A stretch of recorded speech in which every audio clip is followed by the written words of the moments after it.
Assalamualaikum warahmatullahi wabarakatuh. Kembali lagi di Tialopai Channel. Kali ini saya akan membahas soal HOTS TWK bagian pertama. Pool penalaran selalu keluar di SKD CPNS 2021. Insya Allah ya ini ya teman-teman. Tapi di tes sebelum-sebelumnya dia selalu keluar.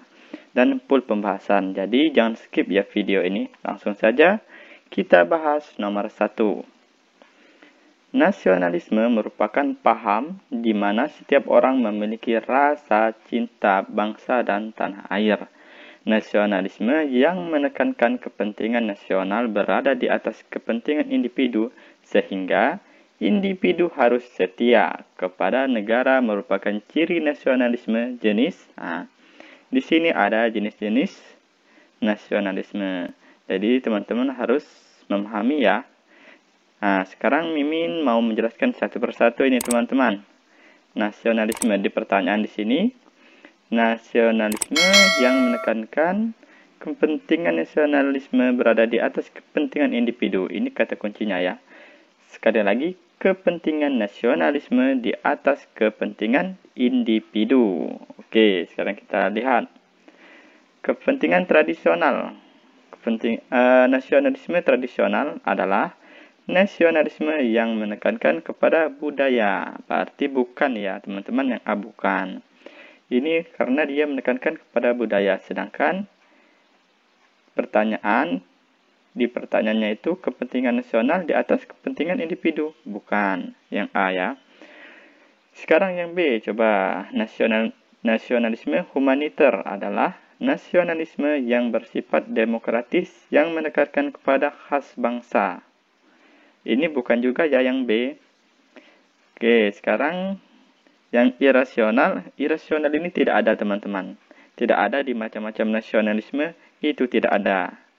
Oke, jadi pasti salah ya yang C. Yang D, coba lihat. Yang D. Nasionalisme integral adalah nasionalisme yang menekankan kepentingan nasional lebih penting daripada kepentingan individu. Ya, berarti jawabannya D ya teman-teman, karena dipertanyakan kepentingan nasional di atas kepentingan individu sesuai dengan penjelasan nasionalisme integral. Kita bungkus D. Nah, coba kita bahas lagi nih yang E. Yang E, nasionalisme Yakobin adalah nasionalisme yang bersifat demokratis. Oh, berarti sama seperti humaniter, tapi ada bedanya dia. Kalau Yakobin ini dia fanatik teman-teman ya. Dia fanatik. Nah, sedangkan humaniter ini dia pada khas suatu bangsa ya. Teman-teman silahkan pahami dan dihafalkan. Insya Allah akan keluar ya teman-teman. Nanti di tes CPNS 2021. Oke. Sebelum kita lanjut ke nomor 2. Bagi teman-teman yang belum bergabung di grup Telegram saya, silahkan teman-teman bergabung dengan cara klik link Telegram saya di deskripsi YouTube saya. Kenapa teman-teman harus bergabung? Karena di grup Telegram tersebut saya selalu memberikan kuis beserta full pembahasan ya teman-teman. Setiap jam 8 malam waktu Indonesia Barat. Silahkan teman-teman bergabung ya. Kita lanjut nomor 2. Kemerdekaan bangsa Indonesia tidak terlepas dari perjuangan para pejuang masa penjajahan baik secara radikal maupun moderat. Perjuangan kemerdekaan bangsa Indonesia mulai terorganisir sejak tumbuhnya rasa nasionalisme para pejuang bangsa terutama pada generasi muda dan terpelajar. Rasa nasionalisme tumbuh pertama kali di Indonesia dilatar belakangi oleh adanya. Nah, ini teman-teman. Ingat di video saya sebelumnya, tips dan trik mengerjakan soal TWK yang panjang itu jangan kita baca dari awal seperti tadi. Itu jangan ya teman-teman. Kita baca dulu pertanyaannya. Rasa nasionalisme tumbuh pertama kali di Indonesia dilatar belakangi oleh adanya. Nah, kan di sini langsung dapat poinnya ya teman-teman. Langsung dapat poinnya jika kita baca pertanyaannya, tidak harus membaca kalimat keseluruhan. Jika kita sudah baca nih pertanyaannya tapi tetap belum paham, kurang puas, jangan baca dari awal kalimat paragraf ya. tapi baca di kalimat terakhirnya. Nah, seperti itu ya caranya, tips dan triknya jika mengerjakan soal cerita yang panjang. Loh kak, tadi kan kakaknya dibaca dari awal waktu menjelaskan.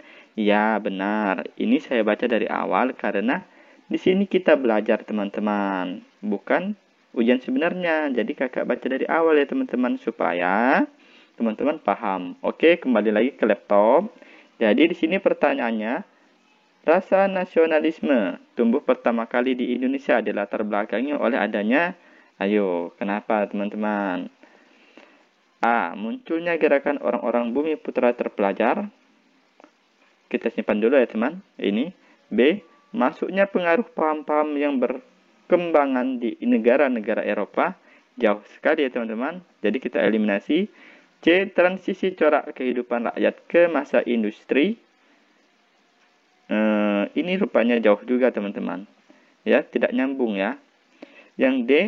Adanya rasa memiliki antara sesama rakyat. Oke, bisa juga. Yang E, adanya keinginan yang kuat untuk merdeka dan bebas dari penindasan penjajahan.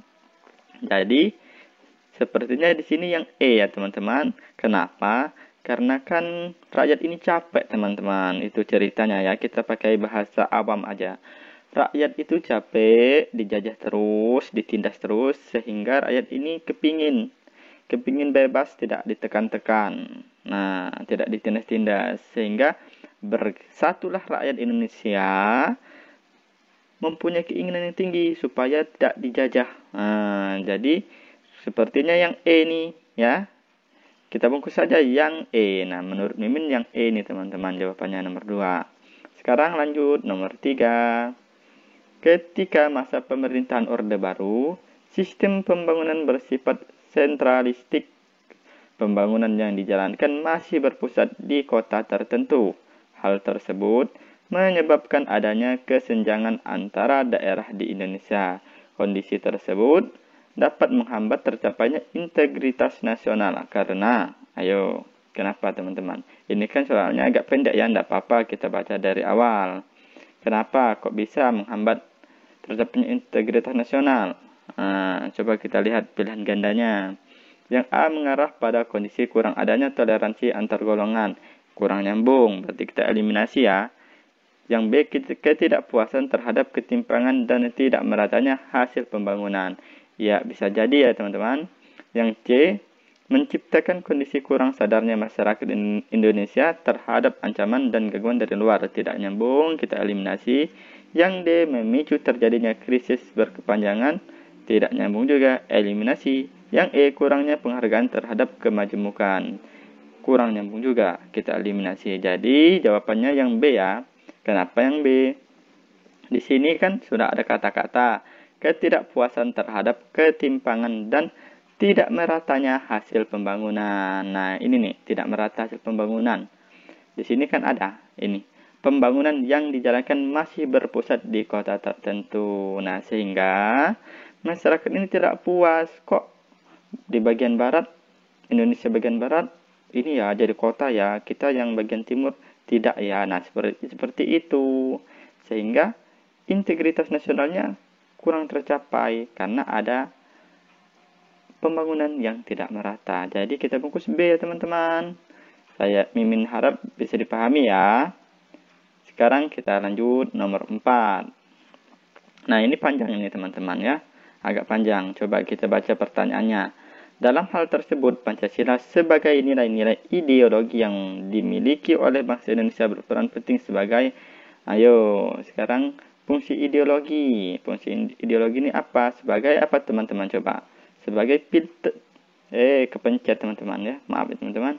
Nah, fungsi ideologi itu sebagai memfilter, bukan mempiler ini ya. Memfilter atau menyaring teman-teman. Nah, jadi sini kita cari aja di sini. Coba, pandangan hidup bangsa dalam memahami bangsa dan negaranya. Bukan ya, karena dia tidak menyaring. Yang B, parameter cocok atau tidak cocoknya budaya asing diadopsi oleh bangsa Indonesia. Nah, ini kan memfilter ya.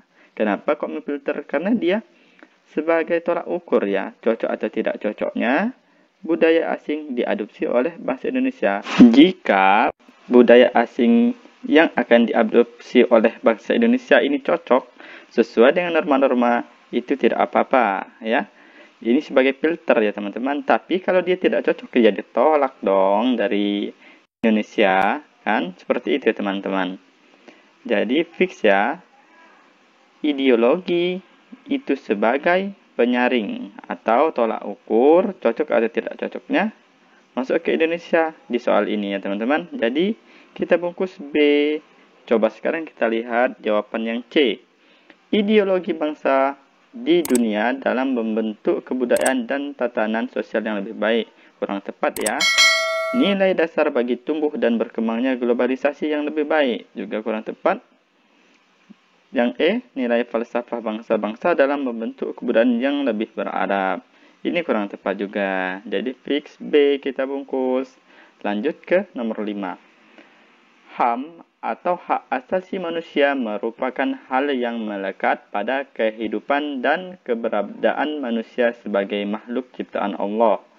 Oleh karena itu, hak asasi manusia harus dilindungi dan dijunjung tinggi oleh hukum, pemerintah, undang-undang, dan seluruh masyarakat demi penghormatan terhadap hakikat dan martabat manusia. Salah satu upaya yang dapat dilaksanakan sebagai bentuk peran serta penghormatan dan penegakan HAM adalah, di sini ditanyakan salah satu upaya yang dapat dilaksanakan sebagai bentuk peran serta penghormatan pada penegakan HAM adalah, yang pertama, memberikan kebebasan dan membiarkan orang lain menjalankan haknya sebagai bentuk menjalani akan hak pribadinya. Di sini kita memberikan kebebasan dan membiarkan orang lain untuk menjalankan haknya. Itu kurang tepat ya teman-teman. Nanti saya akan jelaskan. Yang B, menarik diri dari pergaulan agar tidak bersinggungan dan melanggar hak asasi orang lain. Ya jangan ya teman-teman, ini jelas salah. Tidak boleh kita menarik diri dari pergaulan. Nanti tidak ada teman dong. Ya enggak teman-teman. Nah sekarang kita lihat yang C. Segera menindak dan mengadili pelanggaran HAM agar tidak bebas melakukan kejahatan manusia. Ya ini bukan tugas kita ya teman-teman ya. Langsung saja menindak dan mengadili ya. Sepertinya yang C kurang cocok juga. Yang D, berusaha menjadi anggota partai politik pemenang pemilihan umum. Ini tidak nyambung teman-teman ya. Terus yang E, menjadi anggota dan aktif di dalam kegiatan lembaga yang bergerak di bidang HAM. Nah ini nyambung teman-teman. Kenapa? Karena jika kita menjadi anggota yang aktif di dalam kegiatan lembaga yang bergerak di bidang HAM, kita bisa ikut serta melaksanakan atau ikut serta memberi penghormatan dan penegakan HAM ya teman-teman ya. Jadi ini E ya jawabannya. Nah sekarang kita akan bahas yang A. Yang A kok kenapa ini kita blacklist ya, atau bukan jawabannya? Karena jika kita memberikan kebebasan kepada orang lain terlalu bebas, berarti kayak LGBT itu tidak sepantasnya ya, harus dilarang. Kenapa? Karena tidak sesuai dengan norma-norma di Indonesia ya. Tidak boleh laki-laki sama laki-laki, perempuan sama perempuan. Oke teman-teman, itu alasannya sehingga yang A ini kita blacklist. Fix, jadi kita bungkus E. Sekarang soal yang terakhir, nomor 6.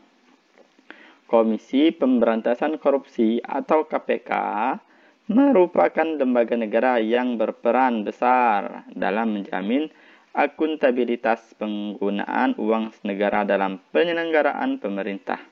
KPK dibentuk untuk menyelidiki kasus kejahatan luar biasa korupsi, kolusi, dan nepotisme atau KKN. Adanya kasus korupsi mencuat di permukaan publik. KPK berhasil menangkap dan menangkap pelaku KKN. Namun, kasus korupsi masih marak terjadi. Upaya yang paling tepat yang dapat dilakukan oleh warga negara untuk menghentikan praktek kejahatan luar biasa tersebut adalah Jadi upaya kita ini teman-teman sebagai masyarakat itu apa? Untuk memberantas atau mendukung KPK memberantas korupsi. Coba kita lihat jawabannya A. Mengembangkan sikap sadar hukum dalam kehidupan mulai dari lingkungan yang kecil. Kita simpan dulu ya. Yang B. Menjatuhkan sanksi berat terhadap pelaku korupsi. Nah, di sini saja sudah ada kata kunci ini. Menjatuhkan sanksi berat. Emang kita ada wewenang untuk menjatuhkan sanksi berat terhadap yang korupsi? Ya tidak ya, karena kita sebagai masyarakat, ingat, ini ada kata kunci juga di pertanyaan ya, sebagai warga negara ya, bukan sebagai pemerintah ya. Tapi ini digarisbawahi sebagai warga negara. Jadi ini bukan jatah kita ya teman-teman. Jadi B kita blacklist. Yang C, menegakkan hukum atas tindakan korupsi. Ini kita blacklist juga. Kenapa? Karena bukan wewenang kita untuk menegakkan hukum, ya. Bukan wewenang kita. Ini wewenang pemerintah yang bersangkutan. Yang D, menegakkan sosialisasi terkait tindakan pidana korupsi dan dampaknya. Ini sama saja, ini bukan wewenang kita, tetapi wewenang pemerintah yang Oke. Ini sama saja teman-teman, ini bukan wewenang kita, melainkan ini wewenang pemerintah ya teman-teman. Sekarang yang E, membaut. Nah, ini bukan membaut teman-teman, tapi membuat peraturan perundang-undangan yang tidak memberi celah ruang gerak bagi berkembangnya praktek korupsi. Ini malah bukan lagi ranah kita teman-teman, ini malah membuat perundang-undangan.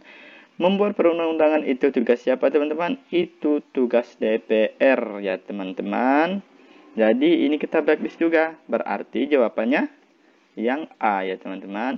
Mengembangkan sikap sadar hukum dalam kehidupan mulai dari lingkungan yang kecil. Mungkin hanya itu yang dapat saya sampaikan. Semoga dari ke-6 soal ini teman-teman semakin paham bagaimana cara memahami soal-soal yang panjang. Tips dan triknya ingat ya. Kita baca pertanyaannya dulu. Jika pertanyaannya kurang membuat kita paham, kita baca kalimat yang terakhir. Nah, Mimin ini tadi selalu membaca dari awal karena ini sebagai latihan ya. Oke, saya harap teman-teman bisa memahami ini. Jika dalam penjelasan ada salah kata, Mimin mohon maaf karena semua kesalahan itu dari saya sebagai manusia biasa, dan semua kebenaran dari Allah Subhanahu wa taala. Saya akhiri. Assalamualaikum warahmatullahi wabarakatuh.